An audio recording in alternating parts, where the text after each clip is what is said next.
This is David Babinski. We have a lot of business owners ask us, how do I get started? What's available? What pertains to me? And what is noise? What I'm going to do right now in the next couple of minutes is just go through the two loans that are available and kind of compare and contrast them and how they work together. Okay, so right now, whether you're an S Corp, C Corp, an LLC with employees, all those three, if you're self-employed with no employees, if you're an independent contractor, if you're a gig worker, these are the programs that are available right now to everybody to help us get through this crisis. All right, the Paycheck Protection Program, we're going to call it PPP, that is the limited bridge money that's set aside to pay your employees' salaries and yourself for 2 months. So this is the government's attempt to get people off of unemployment and keep them right where they are with their current employers, hoping that 2 months from now or 8 weeks, will be at least visibility on the other side of this thing. The second program that's out is called the Economic Injury Disaster Loan, or the EIDL loan.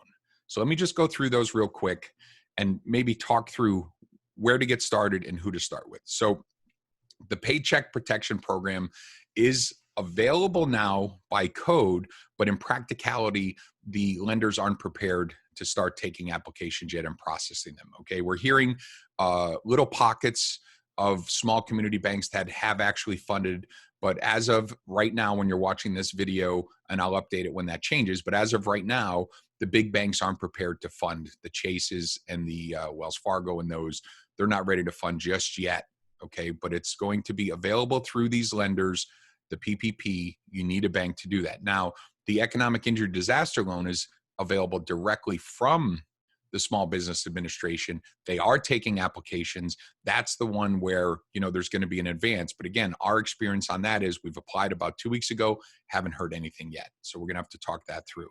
Now, this PPP is the one that's going to give you 2.5 times your average payroll with anyone earning over $100,000 capped at that. So again, if you've got a bunch of employees, you want to look at last year's payroll, or you're going to divide it by 12 and multiply 2.5. Anyone who made over 100,000 is going to be capped at 100. So you have to make an adjustment, and we'll have some more guidance on that. We're putting together a spreadsheet that you can do that. The EIDL loan is just capped at 2 million. So you can borrow up to 2 million. And again, we don't have underwriting guidelines yet. That's just what the code says. The rate on the PPP, they just changed that to 1%. So that's how quickly things are changing. Originally, they were going to say it was 0.5%, but again, it's forgivable. We'll get to that at the end. But the rate is 1% and 3.75 on the other one. So here's how the terms are going to work. Right now, if it turns into a loan, the PPP is going to be a 2-year term with 6 months of no payment. And then the EIDL loan is going to be 12 months of no payments, and it's going to amortize then for 30 years. What can you use these for? Well, the PPP is designed, again, to cover 8 weeks of payroll. That's salaries, contractor payments, mortgage interest, rent, utilities.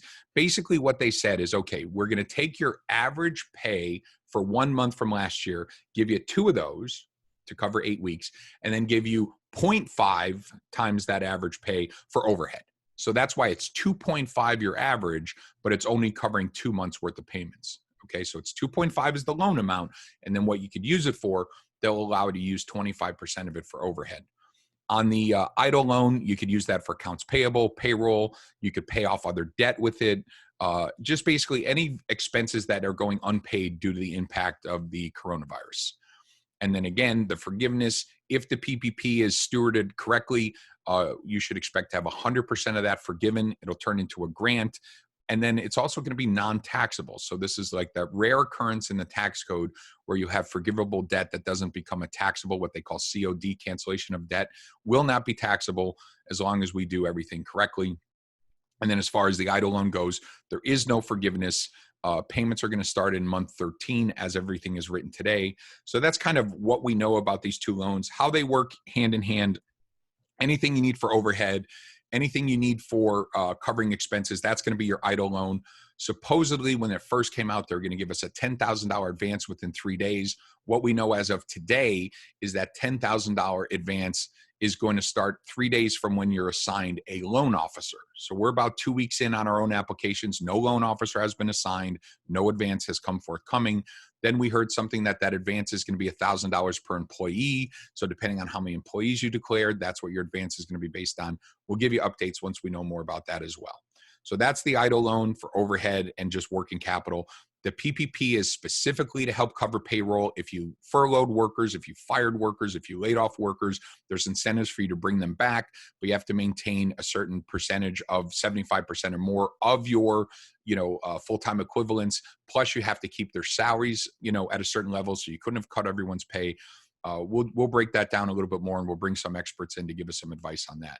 So that's just a quick overview. These loans work hand in hand, one for payroll, one for overhead. If you have any questions, go into the Facebook group.